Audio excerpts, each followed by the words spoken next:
Hola chicos, ¿cómo están? Bueno, como habíamos quedado el miércoles pasado, hoy vamos a hablar de adherencia terapéutica en las patologías crónicas.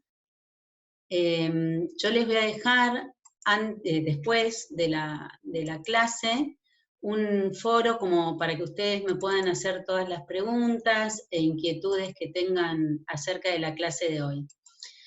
Antes de iniciar con el tema propiamente dicho, me gustaría que repasemos brevemente, que recordemos un poquito este concepto de conducta alimentaria que ustedes a lo largo de la cursada han ido trabajando, han ido viendo.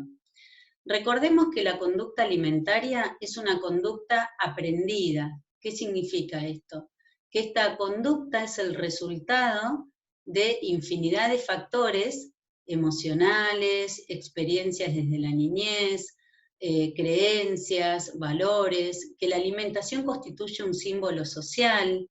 Recuerden que no hay reunión que se celebre o se haga si no hay comida de por medio. La conducta alimentaria está arraigada en todo ser humano desde su primera infancia.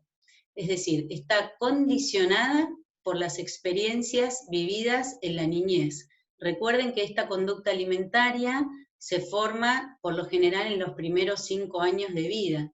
Y a partir de ese momento, todo ser humano le va dando distintos significados a los alimentos, al acto de comer. Se define la conducta alimentaria como la relación normal que tenemos con respecto a los hábitos alimentarios, a la selección de alimentos, a la ingesta, al acto de comer, ¿sí? Resulta la expresión de valores, de creencias, sintetiza la identidad de la persona y para nosotros, para nuestra cultura, constituye un símbolo social muy fuerte. Esta conducta alimentaria está arraigada desde la primera infancia, por lo tanto es una conducta que es ardua poder modificarla, pero no es imposible, ¿no? Con buenos profesionales como ustedes no va a ser difícil. Lo importante es que recuerden también cuál es nuestro rol, ¿no? Como licenciados en nutrición.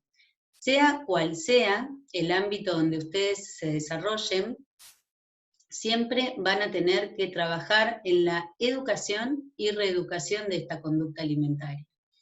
Yo siempre digo, ¿no?, que el objetivo principal de todo licenciado en nutrición es que las personas desarrollen comportamientos alimentarios favorables y positivos que promuevan y mantengan la salud, tanto individual como colectiva. Es decir, nuestro trabajo está ahí en educar y reeducar la conducta alimentaria. Como vimos la semana pasada, que estuvimos hablando con Facundo sobre proceso de cambio, y vamos a repasar un poquito también ese concepto, esta modificación de la conducta alimentaria es todo un proceso de cambio que nosotros como licenciados en nutrición tenemos que acompañar a los pacientes en este proceso de cambio con motivación y con empatía. Por eso es importante, bueno, poder ver en esta clase todas las herramientas que nosotros contamos para poder acompañar a los pacientes en este proceso de cambio. Vamos a ir ahora a hablar de adherencia terapéutica propiamente dicha. Nosotros decimos que, bueno, la adherencia terapéutica es el contexto en el cual el comportamiento de la persona coincide con las recomendaciones relacionadas con la salud, que incluyen la capacidad de asistir a las consultas, cumplir con el plan de alimentación prescripto, realizar todos los cambios en el estilo de vida recomendados, ¿sí? Para la OMS, la adherencia terapéutica es un fenómeno dinámico y multifactorial. Es decir, la OMS habla de 5 dimensiones que están presentes en la adherencia terapéutica, en donde estas 5 dimensiones están constantemente interrelacionadas. Hablamos de factores relacionados con la enfermedad, factores relacionados con el equipo sanitario, factores propios del paciente y de su familia, factores económicos y los factores relacionados con el tratamiento. Por otro lado, La no adherencia terapéutica se define como la falla en el cumplimiento de instrucciones terapéuticas, ya sea de forma voluntaria o inadvertida. Algo importante que yo quiero que les quede bien claro de este concepto, que siempre la no adherencia es una decisión personal de causa multifactorial. Incluso el comportamiento adherente puede cambiar en el tiempo debido a la percepción del individuo, a factores socioculturales, ambientales. Pero yo creo que lo más importante de este concepto de no adherencia terapéutica es que la no adherencia es una decisión siempre personal, ¿sí? ¿Qué incluye este comportamiento adherente? Cuando hablamos de comportamiento adherente, incluye la capacidad del paciente o de la persona para asistir a las consultas programadas, para realizar los cambios en el estilo de vida recomendados, bueno, también para poder hacer todos los análisis o pruebas solicitadas, ya sea por el profesional, por cualquiera de los profesionales de la salud, tomar medicación prescripta en el caso de que tenga indicación de medicación. Y algo que es importante es que esta adherencia terapéutica se ve que es mayor en los países desarrollados, que promedia aproximadamente un 50%, y la adherencia terapéutica es menor en los países, obviamente, en vías de desarrollo, y esto indirectamente repercute en los costos sanitarios. El tema de esta falta de adherencia al tratamiento en la mayoría de las patologías crónicas, en realidad resulta problemático a nivel de salud pública, ¿sí? Porque lo que no permite revertir las cifras epidémicas registradas en las estadísticas mundiales. Es decir, la no adherencia terapéutica repercute en la salud pública, porque un paciente, es decir, si los pacientes con patologías crónicas no adhieren al tratamiento, obviamente va a haber mayores complicaciones que van a repercutir en mayores días de internación, en mayor consumo de insumos, es decir, repercute de alguna manera la no adherencia en la salud pública, en los costos de salud pública. Pero sobre todo, la falta de adherencia terapéutica conlleva insatisfacción en los profesionales de salud, ya que muchos profesionales experimentan como una cierta frustración personal cuando sus pacientes abandonan los tratamientos o no adhieren al tratamiento. Por eso yo hago tanto hincapié en el concepto de no adherencia, porque la no adherencia, recuerden, que es una decisión personal de causa multifactorial, es decir, uno no lo tiene que vivir como una frustración personal cuando el paciente abandona un tratamiento o no adhiere a ese tratamiento, ya vamos a ver si no lo hace inmediatamente o por qué. Pero es importante trabajar la frustración personal también como profesionales de la salud cuando se presenten estas situaciones de no adherencia terapéutica. Bien, con respecto a la medición de la adherencia terapéutica, no hay una regla de oro para medir el comportamiento adherente, ¿sí? Para medir la adherencia terapéutica. Hay lo que se llaman ciertas medidas subjetivas que sirven para saber si nuestro paciente está adhiriendo. Por ejemplo, en un paciente diabético tipo 1, yo voy a saber que ese paciente está adhiriendo porque, bueno, sus parámetros bioquímicos, por ejemplo, la hemoglobina glicosilada, va a ir mejorando. Recuerden que hay estos métodos subjetivos que no hay manera de engañarnos, es decir, un paciente por ahí dice, sí, yo cumplo con el plan de alimentación, pero luego su hemoglobina glicosilada no está bien, es lógico que no está haciendo las cosas como corresponden. O bien el HDL colesterol o el LDL, ciertos controles de peso corporal, o bueno, algunos cuestionarios estandarizados que también sirven para medir adherencia. Pero en realidad el comportamiento adherente se mide a través de estos parámetros de carácter subjetivo, ¿sí? No hay una regla de oro para medirlo. Algo que es fundamental en la adherencia terapéutica es la motivación del paciente, es decir, la motivación de las personas en encarar un proceso de cambio, ¿sí? Esta tiene que estar constantemente presente para lograr la adherencia terapéutica. Pero bueno, vamos a ver en qué momento sobre todo, ¿no? Algo que quiero que les quede claro es que la motivación no es un rasgo de personalidad, ni depende de la personalidad, no es que hay individuos con motivación o que se motivan y otros que no, es decir, no es un rasgo de la personalidad. Sí decimos que es un estado de disponibilidad o deseo de cambiar, el cual puede fluctuar de un momento a otro o de una situación a otra. A mí me gusta que hay dos psicólogos que se llaman, bueno, Prochaska y Di Clemente. Estos elaboraron un modelo de proceso de cambio que empezamos a verlo la semana pasada, ¿se acuerdan cuando hablamos de proceso de cambio con Facundo? Estos dos psicólogos hicieron la rueda de cambio y intentaron comprender por qué y cómo cambian las personas, ¿sí? Ellos estudiaron las conductas, los comportamientos. Y la modificación de la conducta alimentaria es todo un proceso de cambio en sí mismo. Por eso a mí me gusta esta rueda de cambio porque vemos que los pacientes que encaran un tratamiento pasan por estas distintas fases que elaboraron Prochaska y Di Clemente en su rueda de cambio. ¿Sí? Describe las etapas por las que atraviesa toda persona en un proceso de cambio de conducta o de hábito.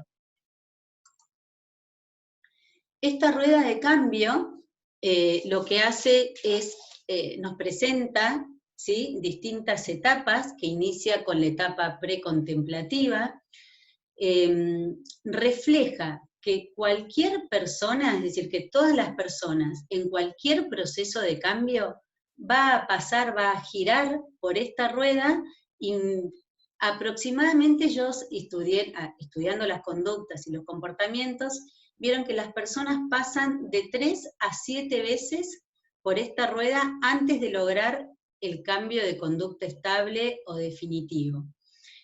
Con un promedio de 4 veces, ¿sí? De 3 a 7 veces ellos lo que vieron con un promedio de 4.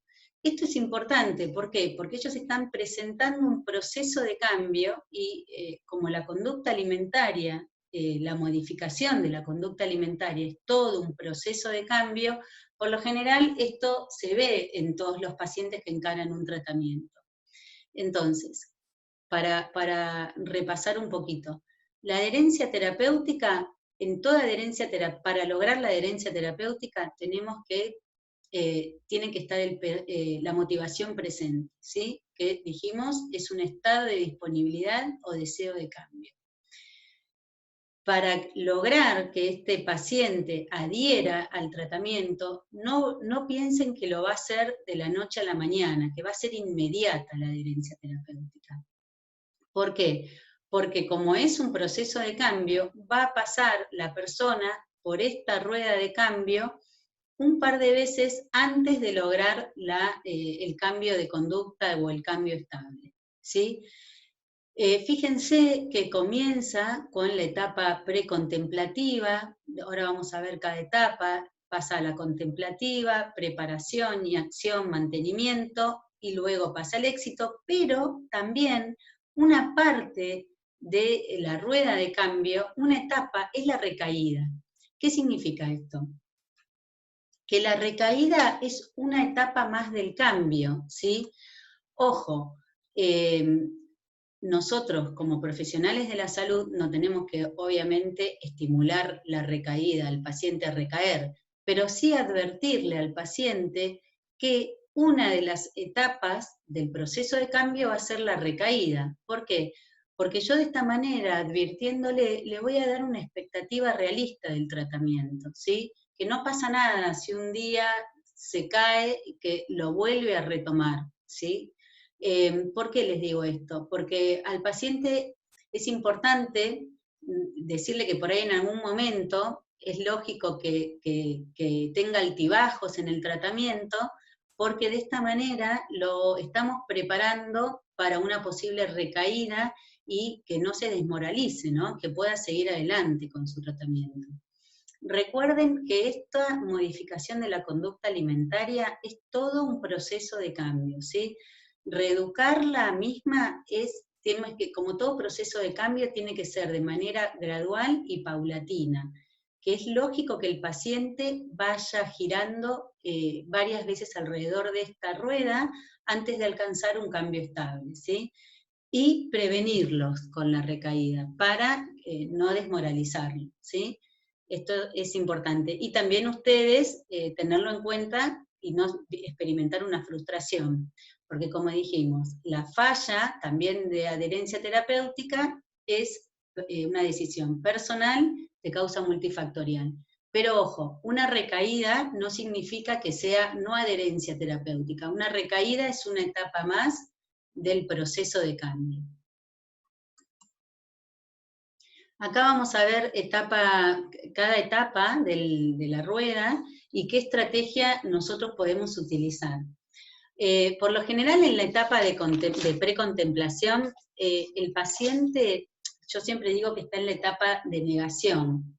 Es el típico que te viene y te dice, la verdad que no sé para qué vine, me mandó el cardiólogo, tuve un infarto, pero bueno, ya lo estoy llevando bien, pero la verdad que es como que todavía no es muy consciente del problema que tiene. Entonces, en este momento, yo no lo puedo motivar y darle mucha información porque el paciente todavía está como en una etapa de resistencia, de negación. Entonces, por ahí en este momento lo ideal es poder darle información. Información, ¿qué significa? Que yo le explique de qué se trata un plan de alimentación para dislipemia o un plan de alimentación hiposódico. Estoy poniendo el ejemplo de un paciente cardíaco, ¿no? Se le da información sobre, información que pueda comprender de a poco, y un feedback, es decir, una devolución de sus dudas, de sus inquietudes. En la etapa de contemplación, ya el paciente es como que empieza a aflojar. Si vino a la consulta es porque, bueno, de alguna manera está adhiriendo, ¿sí? Y va oscilando entre las razones para cambiar o para continuar. Es el que ya se intenta de sacar algunas barreras el paciente, es decir, está como aflojando. Entonces ahí empiezo a motivar, ¿sí? A despertar la motivación en el paciente. Él mismo tiene que tener el deseo de cambio. Entonces, bueno, yo por ahí motivarlo para que él desee cambiar, ¿sí? En la etapa de contemplación, por lo general los pacientes dicen, pero yo ya soy grande, tengo 50 años, no voy a cambiar esta edad, si tanto tiempo, bueno, siempre se puede cambiar, ¿sí? Entonces, motivarlo a que sus razones decanten en un cambio favorable, ¿sí? Ya en la etapa de preparación está determinado a un cambio. Él se dijo, bueno, sí, me engancho, voy a hacerlo, voy a cambiar, pero todavía está en la etapa de preparación, es decir, es el típico que se compró zapatillas para salir a caminar, pero todavía no camina, o se anotó en el gimnasio, pero todavía no fue. Pero bueno, acá ya aconsejar, como el recurso terapéutico es el recurso terapéutico más apropiado, ¿sí? Accesible y efectivo, ¿no? Empezar a aconsejar que, bueno, ya empiece a accionar. Ya en la etapa de acción, bueno, el cambio ya está, se implicó en el cambio el paciente y hay que motivarlo, ¿para qué? Para que el cambio continúe, ¿sí? Acá en el momento de acción es la motivación a full. Fíjense que sobre todo se motivan, me fui para adelante. Les quería mostrar que sobre todo la motivación está en la etapa de contemplación, cuando el paciente intenta ya sacarse barreras, y en la etapa de acción propiamente dicha, ¿sí? Ahí es cuando mayor motivación tenemos que incentivar en el paciente, ¿no? Su deseo de cambio. En la etapa de mantenimiento, el paciente continúa en acción, ¿sí? Y se compromete con el proceso de cambio. Acá hay que también motivarlo para mantener el cambio conseguido y prevenir la recaída, ¿sí?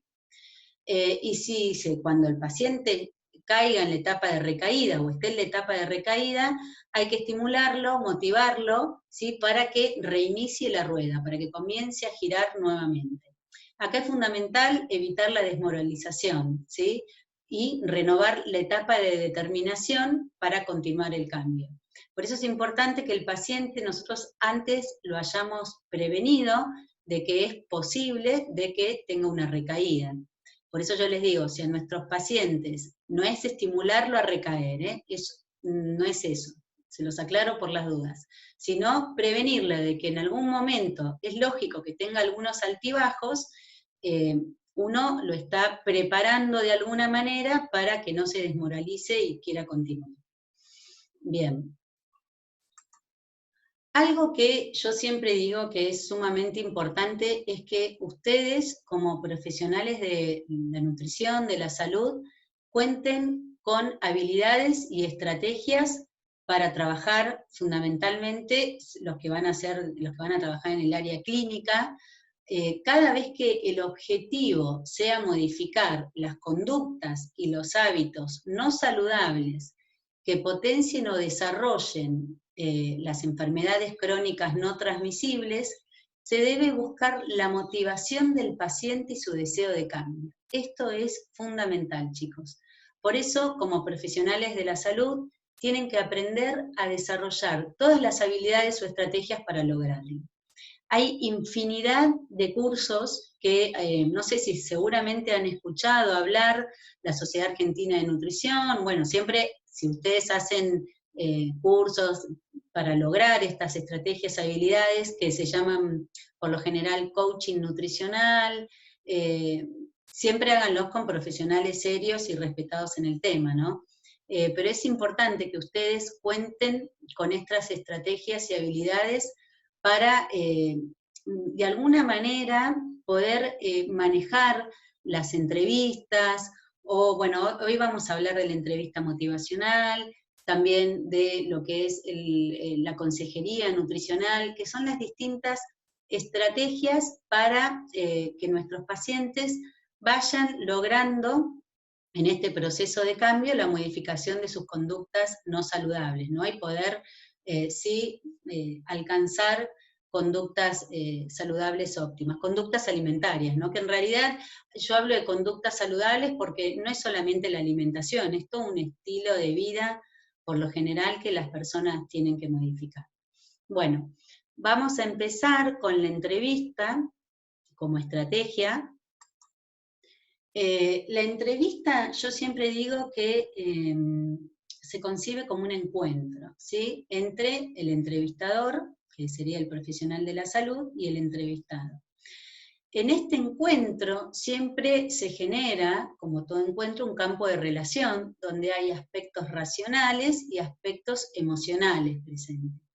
Todos los aspectos racionales serían todo lo que uno dice a través de las palabras, ¿sí?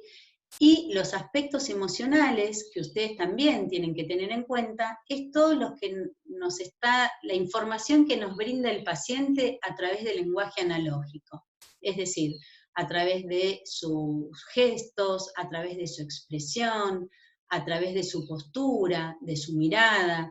Entonces, es importante en el momento de la entrevista, para la entrevista, que ustedes sean buenos observadores y tengan una escucha activa. Es decir, el profesional de la nutrición tiene que tener una escucha activa y también ser buen observador. Porque la postura de un paciente, sus gestos, de alguna manera me están dando información si este paciente está ansioso, si está con miedos, si está preocupado, es decir, poder percibir sus gestos y sus actitudes.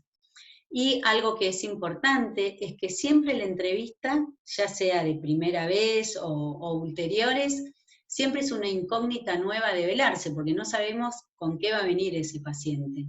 Y yo siempre les recomiendo lo mismo, pararse en toda entrevista, pararse en el sentido de estar en cada entrevista con la mayor apertura mental posible y libre de prejuicios. Dentro de la entrevista, yo siempre les hablo de entrevista motivacional, que a veces en realidad, bueno, con Facu a veces, Facu dice que es para ciertos pacientes, yo creo que la entrevista motivacional es para todos los pacientes, pero bueno, siempre tenemos algunos, yo creo que hay pacientes que, si bien, como dijimos hoy, la motivación es un estado, un deseo de cambio, y no es un rasgo de personalidad, nosotros lo podemos motivar, es decir, podemos ayudar a que los pacientes despierten esa motivación o ese deseo de cambio, ¿sí? Ayudar, no hacerlo nosotros por ellos, que es distinto, ahora lo vamos a ver. Bien, la entrevista motivacional decimos que es una estrategia terapéutica, ¿sí?, centrada en el paciente, que busca ayudarlo a cambiar estilos de vida o conductas de riesgo desde la propia perspectiva del paciente, desde su propia percepción del problema. Es una poderosa herramienta para aumentar la motivación y superar las ambivalencias que los pacientes presentan en determinadas conductas. Es decir, quiero cambiar, pero me cuesta, o sí, yo sé que tengo que cambiar, pero bueno, ya soy grande, ya a esta edad. Esa es la ambivalencia que por lo general la gente va a presentar, ¿no? Porque obviamente las patologías crónicas, en la gran mayoría se presentan a partir de los 20 años, ¿sí? Salvo un pacientito que ustedes trabajen con pacientitos diabéticos tipo 1, o niños chiquitos que tengan algún problema renal, pero bueno, por lo general, cuando hablamos de enfermedades crónicas no transmisibles, la vemos ya en pacientes más grandes. La filosofía central es que todo individuo tiene un potencial de cambio, ¿sí? ¿Qué significa esto? Nosotros lo que tenemos que lograr es favorecer la autoeficacia de los pacientes, es decir, que ellos mismos nos convenzan a nosotros de que tienen que cambiar. Es decir, la filosofía central de la entrevista motivacional es que todo individuo tiene un potencial de cambio y hay que liberarlo. ¿Sí? Todos podemos cambiar, no importa la edad que tengamos, no importa las circunstancias, siempre se puede cambiar para mejor y lograr el éxito en el proceso de cambio. Lo que queremos con todo esto es que la adherencia terapéutica logre que este proceso de cambio sea exitoso. Es decir, ¿qué proceso de cambio? La modificación de las conductas alimentarias o la modificación del estilo de vida no saludable. ¿Cuáles son los principios de la entrevista motivacional? Bueno, como hablábamos, siempre obviamente expresar empatía. La empatía, vuelvo a decir, no es ponerme en los zapatos del otro, sino es aceptar la perspectiva del paciente. Es decir, nosotros cuando hablamos de ponernos en el lugar del otro, si nos ponemos en el lugar del otro desde mi propio punto de vista, no es empatía. ¿Se entiende? La empatía es comprender el mundo desde la visión del otro, desde las experiencias experimentadas por la persona. No necesariamente significa que yo tengo que aprobarla, pero sí un grado de solidaridad emocional intentando comprender por qué ese paciente tiene esas conductas, por qué se boicotea, por qué tiene esas emociones, por qué tiene esos pensamientos. Es decir, yo no voy a decirle, a felicitarlo cuando, felicitarlo en el sentido de que, bueno, dice, quiero dejar todo, no, pero bueno, por ahí comprenderlo, sí decirle, a ver, escucharlo y tratar de comprender su realidad, es decir, comprender la perspectiva del paciente desde el punto de vista del paciente, no desde mi punto de vista, ¿sí? Otro de los principios de la entrevista motivacional es trabajar las resistencias. ¿Qué significa esto? Siempre tengo que trabajar las resistencias del paciente, evitando por ahí actitudes mías que lo pueden facilitar. Por eso hay que saber en qué momento motivar al paciente y en qué momento dar solamente información. Ustedes van a ir viendo en qué momento de la rueda esos pacientes, cada paciente va a estar, ¿sí? Obviamente hay momentos en que hay que motivarlo y hay momentos que conviene solamente dar información o escuchar solamente y darle una devolución, ¿sí? Desarrollar la discrepancia. ¿Qué significa esto? Que el paciente sea él mismo el que reconozca qué hábito o qué conducta no saludable tiene que modificar. Esto yo siempre les digo, yo no les tengo que decir, esto, uno sugiere, ¿sí? Pero es el paciente mismo el que tiene que darse cuenta de que tiene que cambiar tal conducta o tal hábito. Bueno, evitar la discusión, fomentar la autoeficacia, esto es fundamental, apoyar y fomentar el sentido de autoeficacia. Yo creo que esto es fundamental. Todos tenemos la posibilidad de cambiar. La posibilidad de cambio es un factor motivacional siempre, ¿sí? Ya que tiene gran influencia en la capacidad de iniciar una nueva conducta y mantenerla. Es decir, todos tenemos la posibilidad de cambiar. Y esto hay que despertarlo, ¿sí? Nosotros podemos favorecer la autoeficacia del paciente, pero no lo puedo hacer yo por el paciente. Sí decirle, siempre se puede cambiar, no importa la edad que tengas ni las circunstancias, siempre se puede cambiar. Creo que como factor motivacional es sumamente importante. Bueno, seguimos con un poquito más con entrevista motivacional.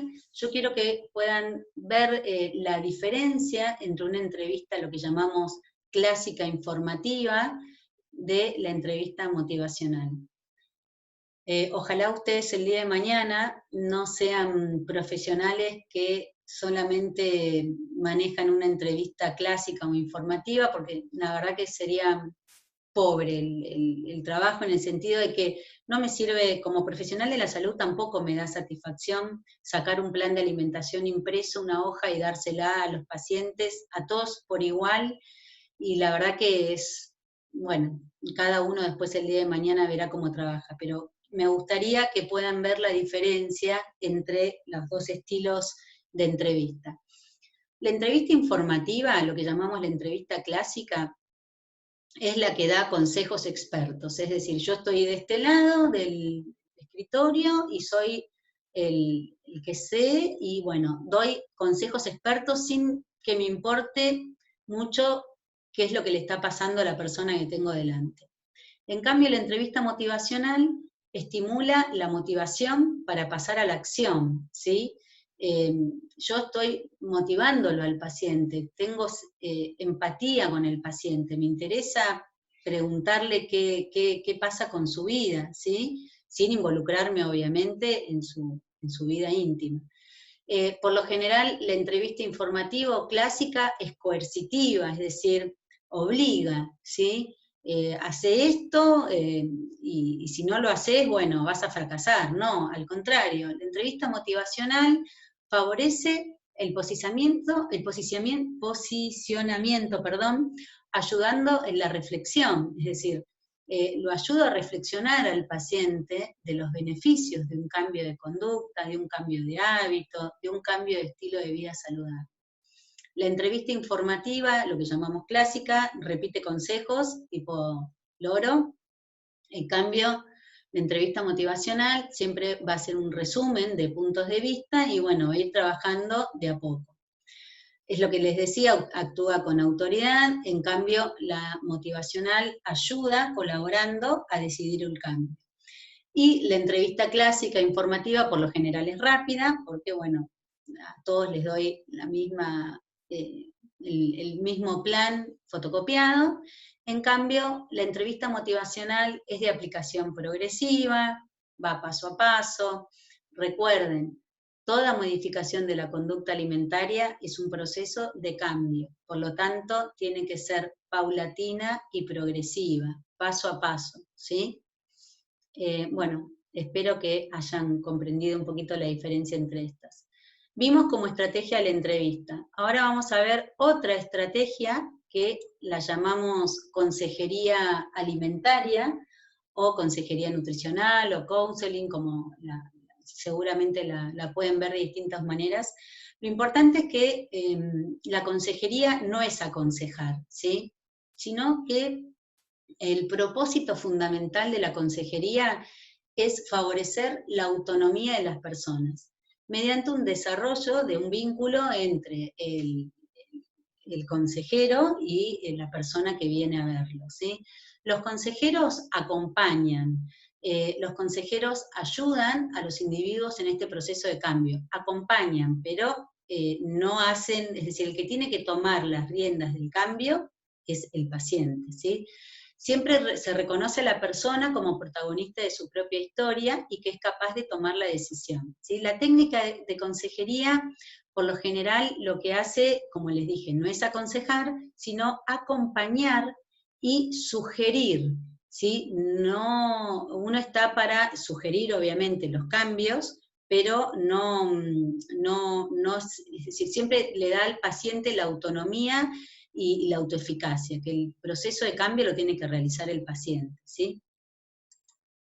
Bien, necesitamos, esto es importante, yo siempre les digo que, bueno, hay ciertas habilidades que tienen que estar presentes.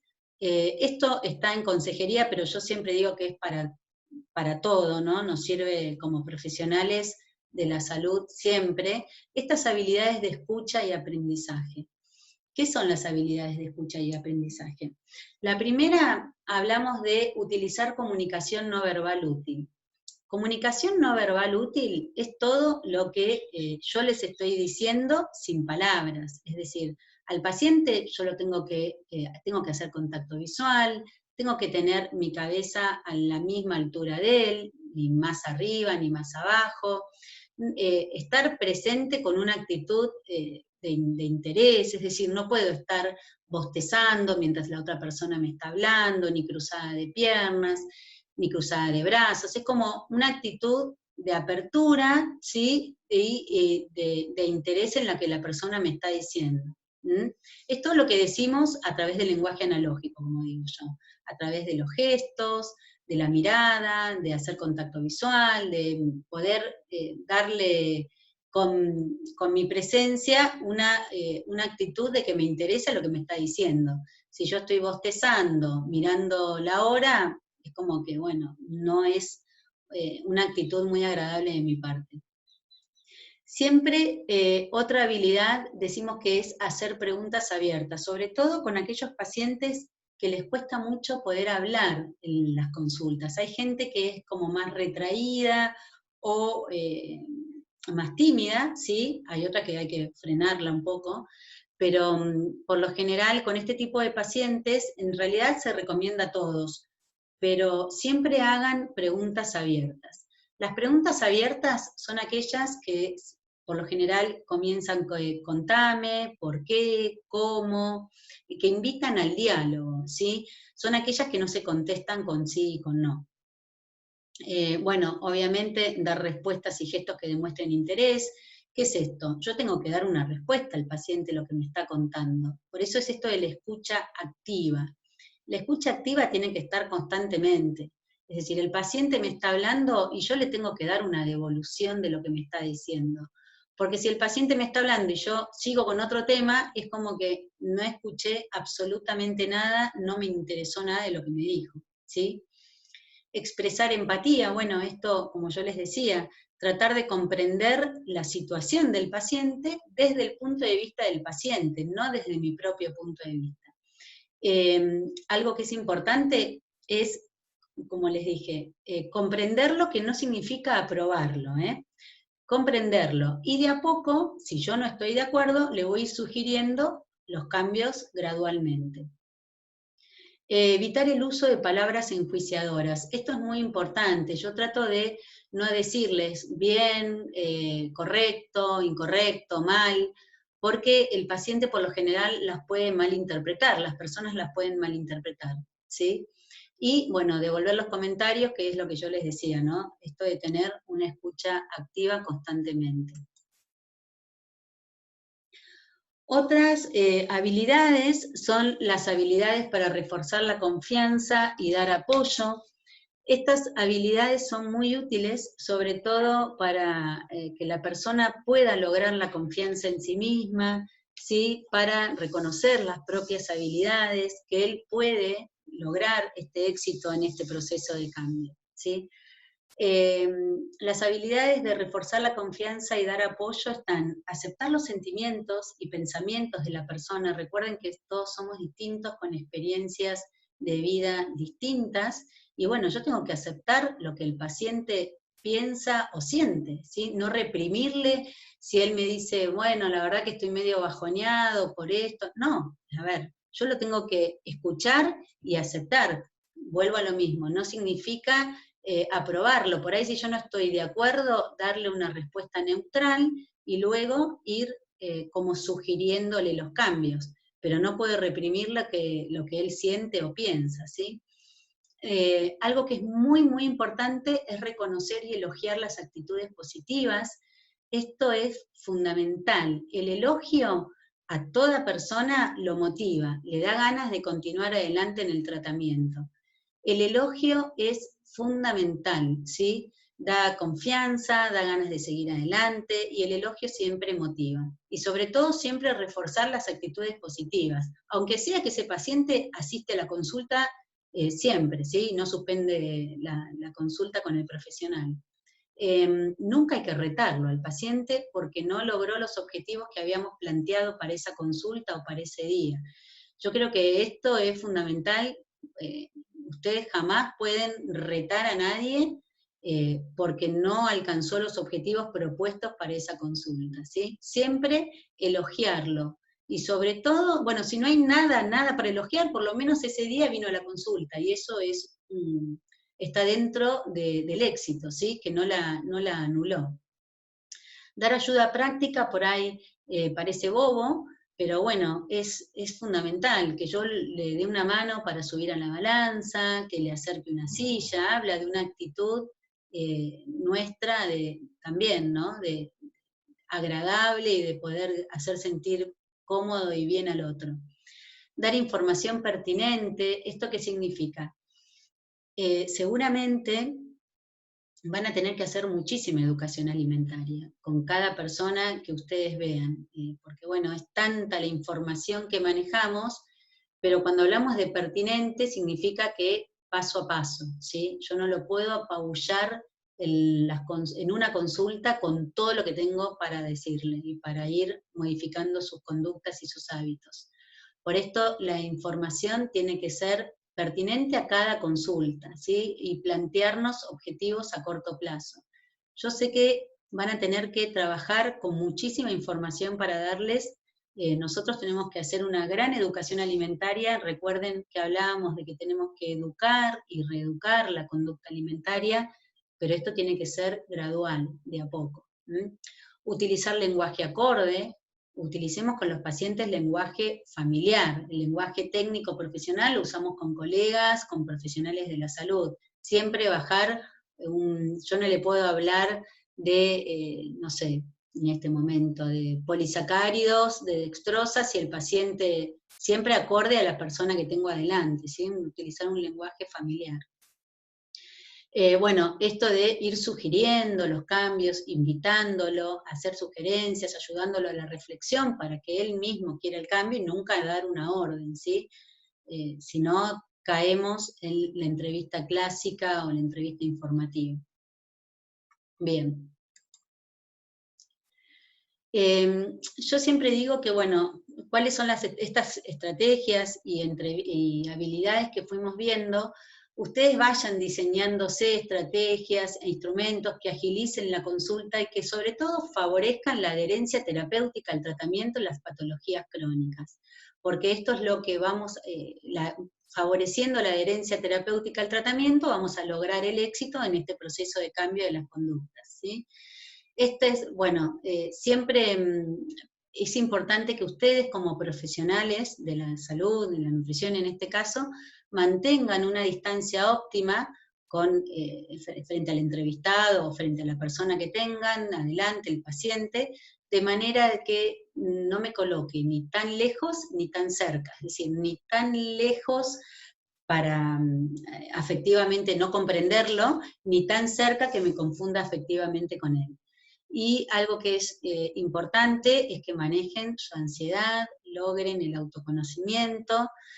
La ansiedad es un fenómeno frecuente que se puede manifestar tanto en el paciente como en el profesional. Es decir, ustedes, por eso recuerden, esto es un proceso de cambio, es una rueda donde el paciente va a rodar en ella un promedio de 3-4 veces. Entonces, tranquilos, que no nos agarre ansiedad para que el paciente logre ya el éxito en el tratamiento, y tampoco que le agarre al paciente esa ansiedad.